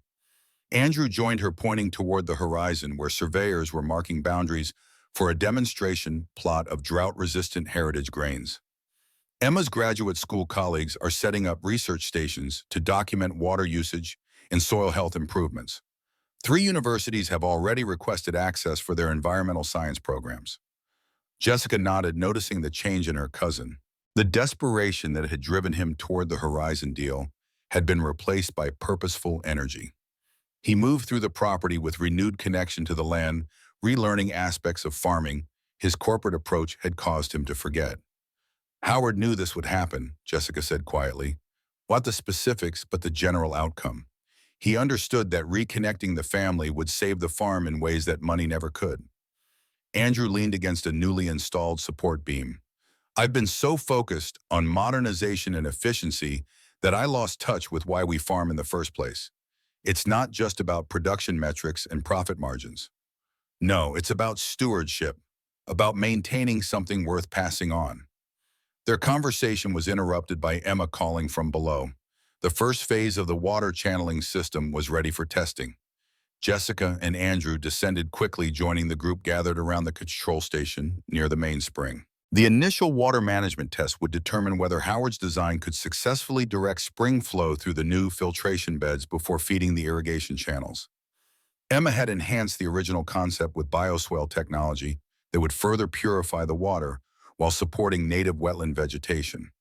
Jessica checked the monitoring equipment one final time, verifying pressure readings and flow capacity. Catherine stood nearby, her hand resting on the activation lever that would divert water into the new system for the first time. Howard should be here for this, Catherine said softly. He designed this system before environmental engineering was even recognized as a discipline. He is here, Jessica replied, placing her hand over Catherine's on the lever. In every calculation, every angle of these channels, every consideration for how water moves through this land. Together they pulled the lever upward. For a moment, nothing happened as pressure built within the system. Then water began flowing through the transparent monitoring sections, catching sunlight and refracting it in brilliant patterns. The primary channel filled, then the secondary branches, water moving exactly as Howard had predicted it would decades earlier. Emma monitored flow rates on her tablet. Pressure and volume exactly as projected. The filtration media is already capturing sediment. She moved along the main channel, checking each monitoring point. The balancing between branches is perfect, equal distribution to all irrigation zones. As water reached the farthest sections of the system, something unexpected happened. The flow illuminated natural minerals in the soil, creating a soft blue-green luminescence that traced the entire network from above. What began as a practical water management test became a magnificent display of natural beauty visible across the entire property as dusk fell. The gathered volunteers and workers fell silent, watching the ethereal blue light spreading through channels that mimicked the natural patterns of streams and rivers. It was technology working with nature rather than imposing upon it. Howard's vision made manifest. It's like the land is coming alive again, one of the elderly volunteers whispered. The success of the water system test marked a turning point in their efforts. Word spread throughout the agricultural community, bringing visitors from neighboring counties to witness Howard's innovation in action. Local news coverage expanded to regional outlets, framing the story as a model for water conservation in increasingly drought-affected regions. 1 month after the confrontation with Blackwood, Catherine received notification that the State Environmental Agency had designated the property as a water innovation zone, a classification that carried significant legal protection and opened access to conservation grants and research funding. The initial positive momentum, however, concealed continuing challenges. Despite Horizon's official retreat, Blackwood remained a threat. Released on bail after his arrest for document forgery and other charges, he had been unusually quiet, a concerning development given his previous volatility. Sheriff Reynolds stopped by regularly providing updates on the criminal investigation. State prosecutors are building their case methodically. They've obtained warrants for Blackwood's financial records and communications going back 5 years. The legal wheels turn slowly, however, giving Blackwood time to potentially cause further problems. Jessica implemented additional security measures around the property. Motion sensors at key access points, camera systems, monitoring the springs and other vulnerable areas. Regular patrols by community volunteers. Andrew faced his own challenges with creditors growing increasingly impatient. The sustainable transformation of his portion of the farm required capital investment before it could generate revenue. Without the immediate influx of cash the Horizon deal would have provided, he walked a financial tightrope, balancing minimum debt service against essential operational expenses. Emma's agricultural tourism proposal offered the most promising near-term revenue source, but required completing renovations on the historic buildings before they could welcome visitors. Grant applications and conservation funding moved at bureaucratic pace, creating a cash flow gap that threatened their progress. Jessica found Andrew in the farmhouse office late one night surrounded by spreadsheets and bank statements. His expression revealed the mounting pressure as he calculated and recalculated figures that refused to balance. "We're 3 months from our first potential revenue stream with the Heritage Farm stays," Andrew explained, gesturing toward the renovation timeline Emma had created. "But the bank wants updated collateral or they'll call the operating loans within 30 days. Jessica studied the financial projections. "What about the equipment Catherine's foundation purchased for the water system implementation? Could that serve as additional collateral?" Andrew shook his head. "Already factored in. We're still about $400,000 short of what would satisfy the bank's requirements." The financial crunch threatened everything they'd accomplished. Without operating capital, they couldn't complete the renovations needed to begin generating tourism revenue. Without that revenue, Andrew's portion of the farm would face foreclosure, potentially opening another path for Blackwood or other developers to gain control. Jessica spent the night reviewing options, drawing on her military experience, managing complex logistics with limited resources. By morning, she had formulated a strategy that would require perfect coordination but might bridge their financial gap. She presented her plan over breakfast, addressing the core team that had formed around the property's revitalization. "We accelerate the timeline for opening the Agricultural Heritage Center. Instead of waiting for complete renovations, we launch with a restoration in progress model that makes the ongoing work part of the visitor experience." Emma looked skeptical. "Most of the buildings aren't ready for public access. There are safety concerns, unfinished spaces. Which is why we pivot to offer restoration workshops instead of standard accommodations," Jessica continued. "People pay to participate in the renovation process, learning traditional building techniques while helping complete the work. We partner with historic preservation programs at state universities offering field experience for their students." Catherine considered the idea. "It transforms our liability into an asset. Instead of paying contractors to complete the renovations before we can generate revenue, visitors pay us to participate in the process." "Exactly. We've already seen how many community members volunteered their time. This expands that model to a wider audience willing to pay for the educational experience." George raised practical concerns about insurance and liability, but agreed the approach might work with proper legal structures in place. Andrew calculated potential revenue from the workshop model and found it could potentially close their financial gap if implemented immediately. Within 2 weeks, they launched their first historic barn-raising workshop. 30 participants paid $500 each for a weekend experience, combining hands-on construction work with educational sessions on agricultural history and sustainable farming practices. Local farmers provided instruction on traditional techniques while Emma coordinated the overall program. The workshop model proved immediately successful, with the first event filling to capacity through social media promotion and partnerships with architectural preservation groups. Participants ranged from history enthusiasts to architecture students to families seeking meaningful vacation experiences. They departed as advocates for the Miller Farm Project, spreading word through their own networks and generating advanced bookings for future workshops. Jessica adapted military project management techniques to coordinate the overlapping activities, construction workshops, water system implementation, agricultural test plots, and ongoing legal work to secure permanent protections. The property transformed into a hub of purposeful activity with different teams working simultaneously toward their integrated vision. By the sixth week of workshops, they had generated enough revenue to satisfy the bank's immediate requirements for Andrew's loans. The breathing room allowed them to complete essential renovations that would permit expanded programming, including overnight accommodations in the restored bunkhouse. Their progress, however, didn't go unnoticed by Blackwood. As his legal troubles mounted with additional charges related to the fire and fraudulent documents, his behavior grew increasingly erratic. Reports reached them of angry confrontations with former business associates and public outbursts at town council meetings. Jessica received a concerned call from Dr. Myers at Horizon. Blackwood has been contacting our board members individually, trying to undermine the conservation partnership. He's claiming he can still deliver the property if the company reinstates him and drops cooperation with your family. The warning confirmed Jessica's suspicion that Blackwood remained fixated on controlling the Miller property. His decades-long obsession had defined his identity too completely to abandon even in the face of legal consequences and professional ruin. Security became a greater priority as they prepared for their largest event yet, a water conservation symposium that would officially unveil Howard's completed water management system. The event would bring environmental officials, agricultural experts, and media representatives to the property, generating invaluable publicity and strengthening their position with regulatory agencies. 2 days before the symposium, Jessica awoke to urgent knocking at her door in the renovated caretaker's cottage. Sheriff Reynolds stood outside his expression grave, even in the pre-dawn darkness. Security system and the mainspring triggered an alert. Camera shows tampering with the water control mechanisms.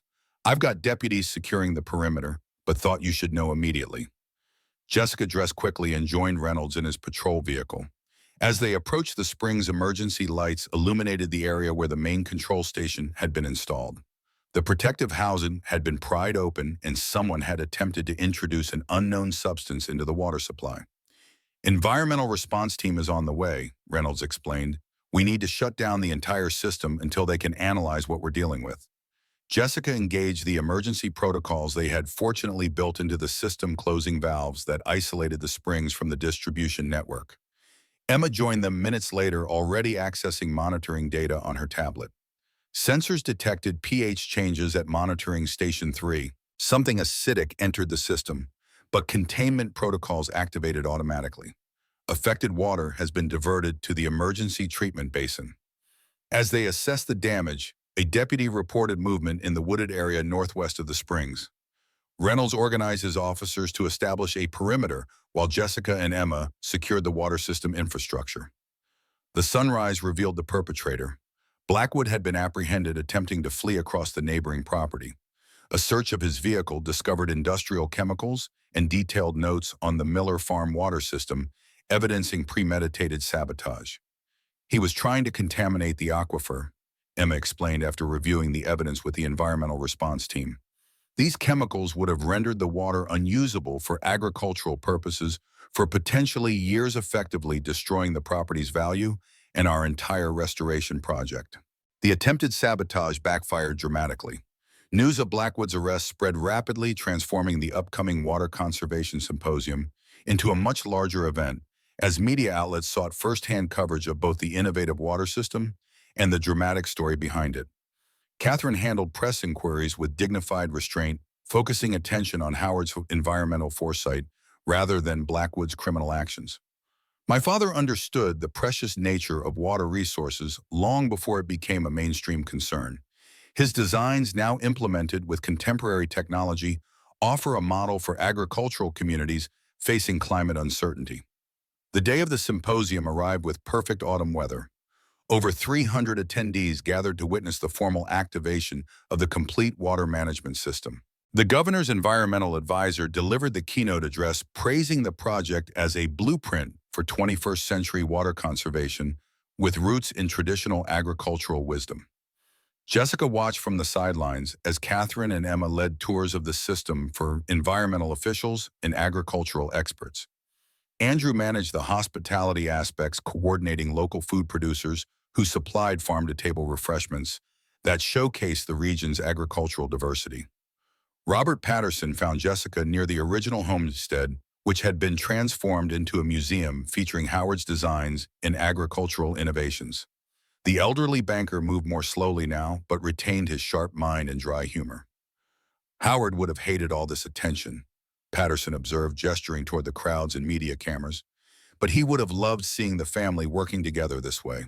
Well, Jessica nodded, watching Catherine explain a technical aspect of the filtration system to a group of university researchers. He orchestrated all of this, the separate trust, the hidden documents, choosing me to find the key. He knew exactly how everyone would react. Howard always played the long game, Patterson agreed. Most people think in terms of quarters or fiscal years. He thought in generations. The symposium culminated with a demonstration of the complete water system's capabilities. As dusk approached, Catherine invited all attendees to gather along the observation paths that had been constructed alongside the main water channels. What you're about to witness is the integration of innovative engineering with natural processes, she explained to the assembled crowd. The system you see before you manages water with maximum efficiency while enhancing, rather than exploiting, the natural environment. At her signal, Emma activated the master control panel. Throughout the property, specially designed lighting illuminated the water channels from within, revealing the intricate network that connected the springs to every section of the farm. The natural minerals in the water created the same blue-green luminescence they had witnessed during the initial test, now expanded to encompass the entire property. From their elevated vantage point, attendees could see the complete system, a flowing artwork of light tracing patterns across the darkening landscape. The design mimicked natural watershed dynamics while optimizing water distribution for agricultural use, creating a perfect harmony between human needs and environmental sustainability.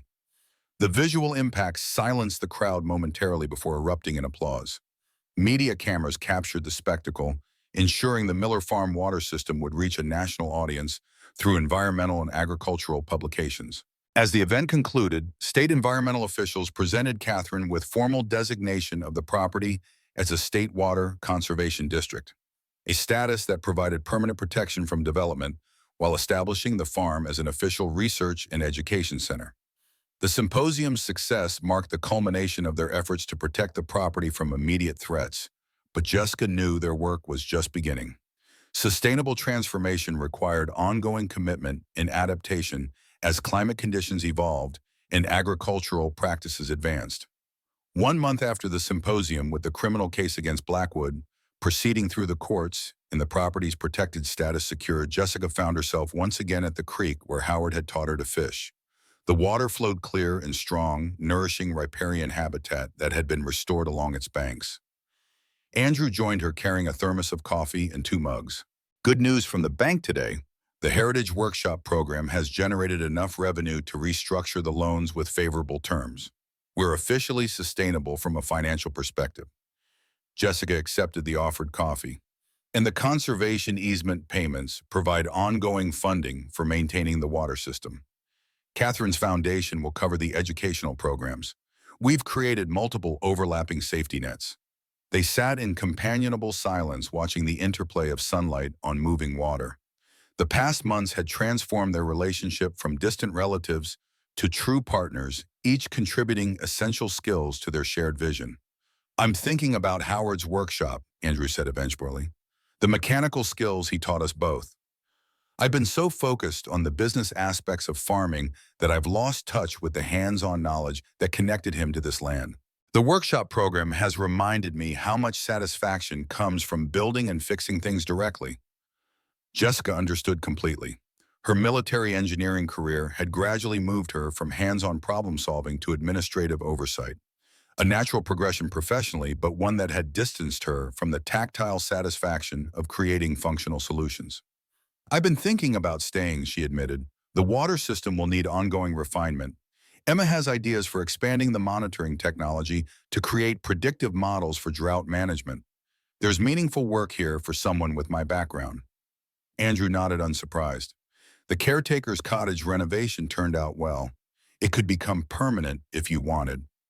The possibility had been forming in Jessica's mind for weeks. After 18 years of military service followed by an unmoored transition to civilian life, the farm offered purpose and connection that had been missing. Her technical skills found practical application in the ongoing water system refinements. The community that had rallied around the property provided social bonds that addressed the isolation she had experienced after her divorce. "I'll need to talk with Catherine and Emma," she said. "Make sure we're aligned on next steps for the property." "Already discussed it with them," Andrew replied with a slight smile. "We've been waiting for you to reach the conclusion yourself. The Miller Farm Partnership needs a technical director to oversee the water system and develop new applications. Catherine suggested creating the position with you in mind." The following weekend, Catherine hosted a small gathering at the original homestead to mark the official establishment of the Howard Miller Agricultural Water Conservation Center. Family members and key community supporters gathered on the porch where Howard had spent countless hours observing the land he had stewarded for decades. Jessica found herself studying the assembled group, marveling at how their connections had evolved over the past months. Catherine and Emma had developed a deep bond that transcended their newly discovered family relationship, their complementary expertise forming the intellectual foundation of the center's research mission. Andrew had reconnected with his farming heritage while discovering new purpose in educating others about sustainable agricultural practices. Community members who had volunteered during the crisis had become integral parts of the center's ongoing operations, contributing specialized skills and local knowledge. As darkness fell, they walked together to witness the evening illumination of the water system. The blue-green glow of mineralized water flowing through Howard's channels had become something of a local attraction, drawing visitors who often returned for workshops or educational programs after experiencing its beauty. Standing beside the main control station, Jessica felt a profound sense of rightness. The system she had helped implement represented the perfect integration of Howard's vision with contemporary technology, honoring tradition while embracing innovation. The property had transformed from inheritance battleground to living laboratory, demonstrating how agricultural heritage could inform climate-resilient future practices. Catherine placed a hand on Jessica's shoulder as they watched the illuminated water network activate section by section across the darkening landscape. "Howard knew you'd be the one to understand what he was trying to preserve. Not just land or water, but a way of seeing our relationship with the natural world." The water system spread light across the property in an intricate pattern that reminded Jessica of neural networks or constellations, systems of connection that created something greater than the sum of individual components. In military engineering, she had learned that the most resilient structures were those that distributed stress across multiple supporting elements rather than concentrating it on central points. Howard's water system followed the same principle, creating resilience through interconnection. 2 years after discovering the hidden key in Howard's antique plow, Jessica stood in the rebuilt barn that now served as the center's main educational facility. The space hummed with activity as university students analyzed water quality data. Local farmers participated in sustainable agriculture workshops, and tourists explored exhibits on the region's agricultural history. The Miller Farm Partnership had evolved beyond their original vision, becoming a model for climate-adaptive agriculture that attracted visitors and researchers from across the country. Emma's agricultural tourism program operated at capacity year-round, generating revenue that supported both conservation efforts and Andrew's transition to sustainable farming practices. Catherine's foundation provided educational opportunities for students from disadvantaged communities, creating a new generation of environmental stewards. Jessica's role as technical director allowed her to apply her engineering expertise to real-world challenges facing agricultural communities nationwide. The monitoring systems she designed collected data that informed drought response strategies and water conservation policies at the state level. Howard's original designs, enhanced with contemporary technology, had proven remarkably effective at maintaining agricultural productivity despite increasingly unpredictable rainfall patterns. That evening, Jessica found herself once more at the creek, retracing the path she and Howard had walked countless times during her childhood summers. The setting sun gilded the water flowing over smooth stones, creating momentary flashes of gold among the ripples. She carried a small wooden box containing the items from Howard's hidden compartment: the key, the letter, and the photograph of his first family. Catherine joined her there, having developed a habit of evening walks along the water.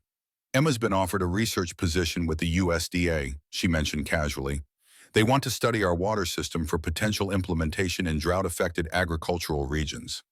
Will she take it? Jessica asked, knowing how attached Emma had become to the daily operations of the center. Part-time, she'll use the farm as her primary research site while extending the methodology to test plots throughout the region. It's an ideal arrangement, federal funding for expansion while maintaining our independence. They walked in comfortable silence until reaching the old fishing spot where Howard had taught Jessica to read water patterns and understand fish behavior. Catherine noticed the wooden box tucked under Jessica's arm. You still keep those with you? Jessica nodded, opening the box to reveal its contents. They represent the beginning of this journey. Sometimes I need to remind myself how close we came to losing everything Howard worked to preserve. Catherine studied the photograph of herself as an infant with her parents. I've been thinking about legacy lately. Howard created two separate families who knew nothing about each other for decades. Then through you, he found a way to bring everyone together after he was gone. He played the long game, Jessica said, remembering Patterson's words, even when it meant making painful choices in the short term. They continued walking as twilight deepened around them. In the distance, the automatic timers activated the water system's illumination, sending ribbons of blue-green light flowing through channels across the property. The sight never failed to inspire a sense of wonder. Technology and nature in perfect harmony, just as Howard had envisioned. Jessica closed the wooden box, no longer needing its tangible reminders. Howard's true legacy surrounded them. In the thriving ecosystem of the restored creek, in the productive fields irrigated by his innovative water system, in the reconnected family collaborating to preserve and extend his vision. The most valuable things weren't recorded on paper after all, but lived in the connections between people and their relationship to the land they stewarded.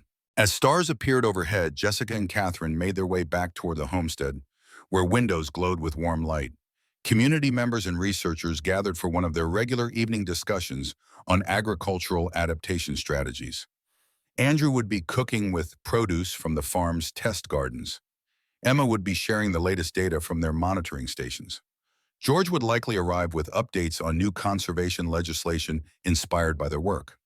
The key Jessica had discovered in Howard's antique plow had unlocked far more than a safe deposit box. It had opened a path to healing family wounds, protecting vital natural resources, and creating a model for agricultural communities facing an uncertain climate future. By entrusting her with the means to uncover his past, Howard had given Jessica something she hadn't realized she was seeking, a place where her technical skills served a larger purpose, where her military precision found peaceful application, where the precision engineering that defined her professional identity contributed to nurturing rather than destruction. The farm had become her home not through inheritance but through choice, the most valuable legacy Howard could have provided. As Jessica approached the gathering of colleagues, friends, and family who had embarked on this journey with her, she carried the certainty that the key to the future had been hidden in plain sight all along, waiting for someone who understood that the most precious resources weren't found on any deed or document, but in the connections between land, water, and the people who recognized their value beyond any price.